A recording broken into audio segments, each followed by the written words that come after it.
RuneScape 3, the original RuneScape. A game once loved by many, through controversial updates and changes. Now a game loved by few, and hated by most. In this series, with a fresh account and a new start, I want to explore what the game has to offer, focusing on differences to old school RuneScape, and what's changed from that game we all used to love. Let's together see if the game has hidden gems and interesting content that the average person won't find without playing the game. And what's the appeal to keep playing this game for so many people? Is it refused to change and start over? Or is there something we're all missing? Let's find out together. So what's up guys, and welcome back to another episode. We've got ourselves 60 prayer, and that's the remainder of our bones. Let's see what we unlock. We unlock chivalry, which most of you probably know about that, and the ability to wear a blessed shield, and some other stuff like to be able to wear clue scroll stuff, and a necklace for dungeoneering, which I don't know what it does, but high prayer is going to be extremely useful later on, because there's another spell book called Curses. Some of you might remember it because of like Soul Split.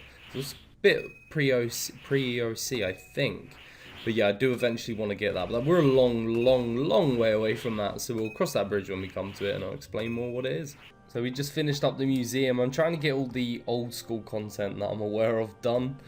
Just because, you know, there's not a lot of recording involved. And then we can focus on, you know, the RS3 only stuff. But let's jump us to 9 Slayer and 9 Hunter. So there we have Ernest the Chicken finished. Obviously a useless quest, other than unlocking some pre-quests. One of which being Animal Magnetism. But I'm not sure how useful an Avis is actually going to be. Because you barely use arrows in RS3. Because you're using abilities. Every time you use an ability you don't consume an arrow. This chicken is legit fucking me up. And this is the first form. Yeah, there we go. 20 range. I can now go use that bow that we got from the treasure hunter. The white stag bow looks really good. And this bow here, I'll literally be using till level 70. She's got 20, 30, 40, 50, 60.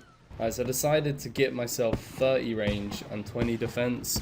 Should be able to do a lot better now. What I didn't realize is that Witch's house, there's no way to safe spot it like there is on Old School. So you can't just, like, you know, be a little cheeky fuck and sit in the corner. But this spot here is really good for low level training. It is just north of the bank in Birthrop. There's these trolls and they have 50 HP, which is extremely low. You one hit everything and it gives you 40 XP a kill. Oh. So my friends want to do a boss and I'm basically going to leech it. Like, it's a really high level boss, but I've got to do a quest quickly, and the quest is called Impress the Locals. So we're going to bang that out quick. It's a quest I've never done before and we'll see what it's like. To be fair, that wasn't even worth recording any sort of highlights. You just walk around talking to people, and that's pretty much it. But this gives access to a dungeon. I can't remember what it's called, but I'll probably put it in the next clip. But it's a very high level dungeon, so I think they just sort of chuck this little quick quest in to sort of lock it behind that. But we're going to be trying that out. Obviously, I don't have the stats to do it. I'm just going to be leeching it, but we'll have a look and see what we see. But while we're here, this is Port Sarim. Look how beautiful it is. I think it's time for another cinematic.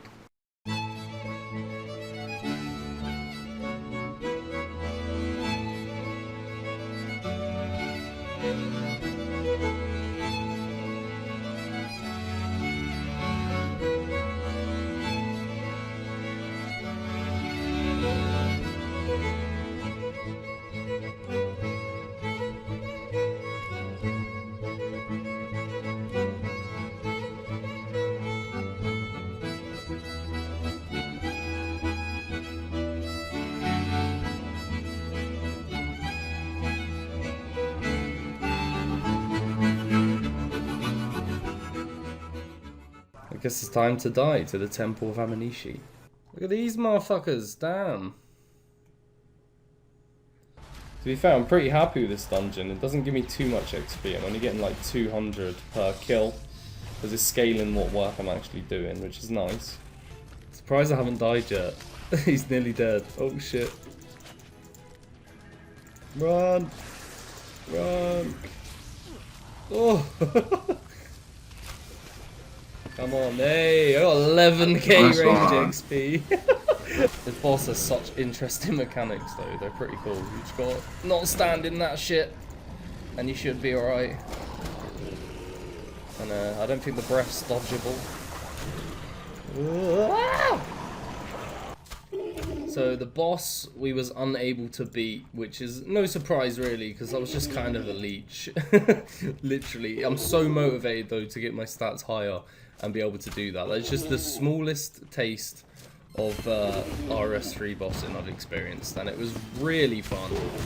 But our levels are going up. We're 40 range, so that means we can upgrade this bow to the next step, and I'm currently trying to get 30 defense as well, and then we'll upgrade the hides, and then we'll go back and finish Witch's House. So we have upgraded to the tier 30. Wait, what's this gear called? Because I know it's not an old school. Carapace. I probably fucking butchered it, I'll be honest. But the shops, I have to admit, in RS3 make so much more sense. You trade the range dude, rather than just having arrows, he has all your basic gear, including the levers, hard levers, you know, all the gear up to the level 40 stuff, which is the dragon hide. Does all the pieces, and they've actually put, like, you know, dragon hide boots in as well. Dragon hide coifs, you know, you get the full set, and the shields as well. And then obviously if I go over to the armor dude, he sells all the armor, not just chest plates, you know, he sells the full lot, including boots as well as gloves. You actually have like the gloves as well, which is nice. Up to adamant. It doesn't go all the way up, because obviously like the rune and stuff, you've got Dragon Slayer and that, but yeah, just the shops make so much more sense. So someone in the comments of the first video did ask me to put the legacy skin on. I wasn't sure where to find it, but luckily someone in the clan helped me out, so there we go. Do people prefer that or not? I would be curious to know, but personally I prefer it. I can make it less transparent as well if that annoys your eyes, but yeah, I'll probably leave it like that for now. I keep going in the spell book to teleport around. I didn't realise it's right here on the mini-map. I don't have to find the spell book to actually get about. That's a handy little tip. Also, thanks to this guy, if you are playing around this time, there's this parcel event going on. If you come here, you can put parcels directly into your bank, which I'm definitely going to do. They can get a bit annoying, keep appearing in your inventory while you're doing stuff. Alright boys, we are back and ready for vengeance. I'm actually pretty glad you can't safe spot this and you can't use it to just bypass levels, because that's kind of shit that you can actually bypass a bunch of levels with quests. You still can do it a bit, but they've patched some in RS3. And there we go. Witch's House has never been so hard, but damn, it's done. Jesus Christ. Okay, well, I have a serious amount of loyalty points. You get these every month for being subscribed. I have over 400k. So we're going to pop over to the store and see what we can get with that. When you hop on over, there's a lot of cosmetics, but if you want stuff that actually helps your gameplay, you want to come down to auras. So I'm going to start with the Jack of Trades. This is probably one of the ones you want to get first once you've got some loyalty points. This one, you basically do a bunch of, you activate it, do a bunch of skills, and then you basically get free XP lamp. Wow, I just found this one. Gain prayer points equivalent to 5% of the damage you receive. I'm getting that. That sounds really good. It lasts for an hour and you can use it like as a cooldown of 3 hours. So I guess you can use it every 4. So I found what I can spend these oddments on. We can actually just buy more keys. 250. I'm just spending it all on keys. Oh, Silverhawk boots. I've heard about these. I'm going to buy them as well. It says they're free. So we'll get them. And feathers. Okay, I think you get the boots and you put feathers in them and then you just get agility XP for wearing the boots. I'll test that out actually. And just as I stopped recording, I got an agility level. It was only 31. I'm assuming that used one feather, yeah. These do have different levels on them. At level 20, I do get better XP. Might be worth taking them off and not using them until level 20. But you get random XP drops as you're like chilling in these. Just grabbed ourselves 20 agility. Now we'll get the most out of these feathers. Because if you go to change level, there's a level 20 option. So I'm assuming I should get more passive agility XP now. We just got ourselves 20 fletching. Basically, I'm questing with a friend. And whenever he's busy, doing something or he's a bit behind on the quest, I just start fletching, and I've bought a ton of these, surprisingly different. And look, an agility level from these OP boots. Surprisingly different from old school is you could do 60 lots in one click, which is quite nice, so you can just chill. And we just got ourselves 30, which means we can move on to making still arrows, which even more just like between doing stuff XP. And that should be the Restless Ghost done. Hasn't changed too much. It's actually easier. You don't have to go to the Wizard's Tower. The skull's literally there under that rock. I think it's because they updated the Wizard's Tower. But anyway, we'll get to that at some point when we do some quests in the Wizard Tower. But quest done. There we have easy Vampire Slayer. In RS3 it actually gives you an XP lamp, and I have 1 magic. Now I have 20 magic, boys. Easy game. And also we have 40 fletching. What else do we have? Let's have a look. We can now make a Willow Shield Bow. We just got from 1 to 24 fishing doing the Sea Slug. Bypass all the boring shit of low level fishing. No fishing shrimps or any of that crap. Nice and easy, definitely worth doing. Quest exactly the same as it was on old school as well. So McKee's got some lamps. Let's stick them on. Actually, I'll do the agility ones first. Should get agility XP first. And then...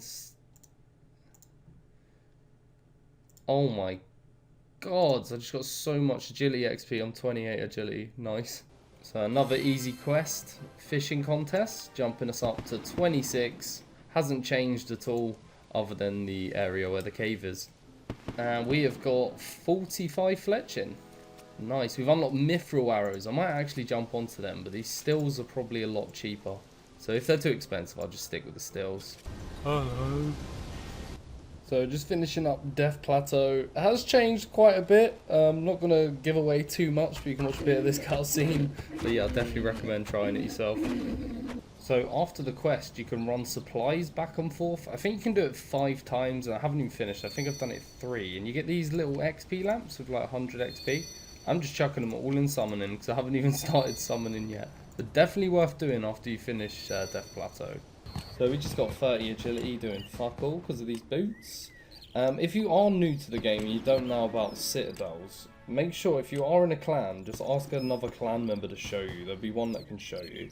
It's not the best XP, but it's pretty AFK. You can get things like smithing, fire making, mining. I'm just in here getting some of the bases up just to boost my total level really, but it's definitely worth doing if you just want to chill out, and it helps your clan out as well. And there we have 50 fletching. We unlock anything in particular? Maple short bows. And here we have 55 fletching. Just wanted to say thank you for the amazing support on the first episodes. I just wanted to clarify that there's a lot we have not touched on. A lot of basics as well, and if you are considering playing this game, I would say give it a few episodes just to understand the basics. There's a lot to explain with this game. There's a lot I'm still learning myself, but I didn't want to turn it into a straight tutorial. I'm trying to find a nice balance of gameplay, cinematics and learning, but there's just so much we haven't covered yet. One of them being the combat system. You know, let's address the elephant in the room. One thing I did want to mention is a lot of people probably think that you have to use all your number keys to do this, but that's not the case. If you go to your settings and you go to combat, you have fully manual here. That's what most people assume it is, but you also have revolution, which it will do all this automatically. So it's kind of the same as if you're playing old school. I use revolution. With combat, you have adrenaline. This is kind of like your spec bar. As you're fighting, it fills up. If you eat food, it actually goes down. So you have these abilities here, which are like your basic abilities. You can use at any point. And then these ones, they take 50% adrenaline. And then there's like your special when it's 100% full. If you notice the order, I've put the special first, the 50s, and then them. Because revolution will work left to right. So it'll do all these abilities, and then once the special becomes available, it'll work its way through these ones, and then when these are all on cooldown, 100% it'll hit my main special. So it's not actually fully manual, as some of you might think, so I thought I'd put that in there. Also, if you have no idea how the combat system works, there's a quest here in Lumbridge, which we're going to do now. If you start this quest, it completely explains the combat system and how to set it up and how to use it, which is really useful for anyone who's a returning player or anyone in general really who's not played RS3 as well. So the quest itself explains the combat triangle. So my first enemy is a range. So they give you a melee weapon, you put on the melee weapon. So with this you actually have 9 different sets. So you can start a new one, set up a melee one, and then on 2 is my range, 3 will be my magic. And then there's different abilities for dual wielding, two-handed, you know, different situations. So you've got 9 there, so you can set up 9 different ones. So with the abilities, you're not really thrown in the deep end. So these are your attack ones, but they're actually locked behind levels. So that one's like level 2, level 5, and then they go up all the way to like level 81, you unlock that one. It gives you a little icon to say that one's for two-handed weapons, that one's for two-handed weapons. And then there's dual wielding, you know, single hand, different abilities for different stuff, and your attack, and then your strength. There's also ones for your defense, you unlock defensive abilities. Sounds kind of complicated, but you get into it slowly as you level up. Another thing to mention, when you do start an account, if you do mention that you are new back, there will be a something called Pathfinder, which will send you on a path throughout the game, and this quest is on one of the paths. So it takes you through all the basics, and yeah, basic quest lists, which are really good. And you unlock like a basic tribrid armor for low levels, so definitely worth doing. We did avoid that because I did say I was an experienced player, but I thought that's worth mentioning as well. So that is the quest done, highly recommend it. Also, it unlocks this training area down here, which is actually really useful. There's ways down here as well to make money as well. So you just go in after you've done the quest, go down twice, and you have these low level cockroaches, level 1, it progressively like level 4, and you slowly get through. Low level spiders are a good money maker. If I kill one of these, I'll show you this. Especially if you're an Iron Man, this is a way I would start out as an Iron Man for sure to make some money. My magic level's pretty low, so it's taking me a while to kill these, but I'll show you what they drop.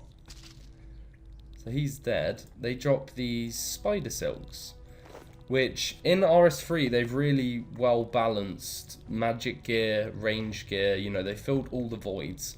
You can actually craft these. It's a low level crafting method. Level 20 crafting is where it starts. And it's level 20 mage gear that you can make from these, but they're also worth selling as well. So if I examine that, that's worth 440. So it's a good way to get low level crafting, and you can kill these so quick, especially if you start using AoE abilities such as this one that attacks more than one at once if I angled it correctly. Yeah, good way to train down here, and loads of little low level money makers. And here we have 25 magic, total level 500, and unlocking Teleport to Varrock. Don't know how useful that will be with lodestones, but it might be helpful because it can get me to the center. But anyway, I think that's a good place to end the episode. Thanks for all the amazing support on the first episode and the comments and likes and stuff. If you do enjoy it, make sure you hit that like. Also, do you mind me having the stats on show? I thought it might be interesting so you guys can see the account progress. So you also see all the little levels that I don't record as well. But if you don't mind it, let me know. I could either have it there, or like here. I'm not quite sure where I want it. As you notice, it might have moved a little bit throughout the video. But thanks for watching, and catch you later.